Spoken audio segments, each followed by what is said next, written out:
Okay, this is a project that I did collaboratively with Hawaiian language immersion teachers who were mandated to teach because they were in a public charter school, state standards. They had to meet state standards. They also wanted to keep their Hawaiian cultural perspective on the sciences, and they didn't know any kind of science.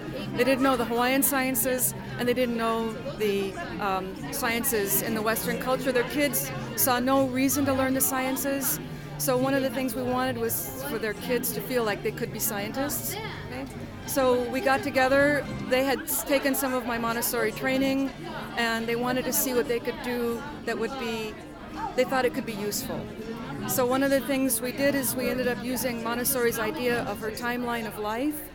They felt that that was a really good fit for they called it the Kumulipo, which is the Hawaiian creation poem. And it really matched really well with what we call evolutionary theory. So they used that as kind of the cognitive frame for their science. And then we also used Montessori's great stories as an inspiration, so that we broke up the year into quarters and started with the story of creation, because that also resonated for them as Hawaiians.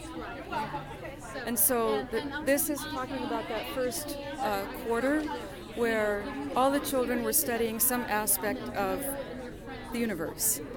The kindergartners were studying the sun, first and second graders were studying the stars and the constellations, fourth and fifth graders were studying black holes. Okay? And we worked together for 2 years. We started out, the teachers didn't know about how to do anything but sit down, shut up, listen, and I'll tell you what to do, but they didn't want to do that. They wanted to do more like hands-on, which they knew was Hawaiian culture. They wanted to do more exploratory, more inquiry-based, more of that kind of work. And they loved Montessori's ideas. So we did workshops for about a year. One of the teachers did a pilot, the brave soul that she was. And then they decided they wanted to do a course in the summer. So we did a course where we brought in experts from both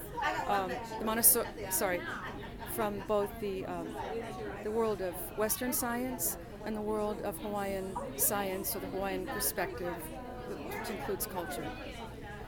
And then over the summer they worked together to create their kind of, units, their lessons, their curriculum. They created their curriculum for this quarter. And then they went back in the fall and implemented. And I did coaching, I did observations, we did focus groups. I met with them about twice a month. They met every week,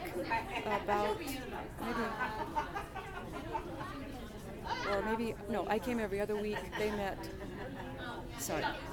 I came once a month. They met every other week. I get my story straight here. It's been a long time. And then at the very end, we did this thing called a ho'olaulea, which is a celebration. And so what we found out was that the children this was a qualitative study. They used a grounded theory and methodology. And so I started with keywords, ended up with themes, and then we ended up with a grounded theory. And the themes were the idea of the children discovering that they could do both and. The idea of finding out, teachers found strategies that they felt could really work and that really supported them in what they wanted to do as teachers. And that actually ended up being the grounded theory, because knowing those strategies allowed them to reach the children so the children can feel empowered, and it also allowed for that kind of continuity with the youth. So I'm going to look here.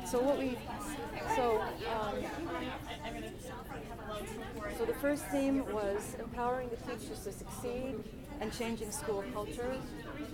How we teach is as important as what we teach. And then finally, this was from the children. One of the children, when we asked how she felt about being at her school after the project, she said, "I feel like a shining star in the universe." And this came from the idea of the children learned that just like each star in the universe is unique, each of them is unique, and that's a very Hawaiian concept, that each of us has our own unique mana'o, or spiritual embryo, and that it's our responsibility as a group to enable each person to shine like a star.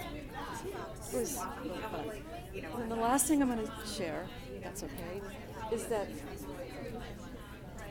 one thing that really stood out for me was at the Ho'olauea, a parent was looking at the work that the children had done. Her son was in the 5th grade, and she saw a spiral, another piece of artwork that the children had done about the spiral of the universe.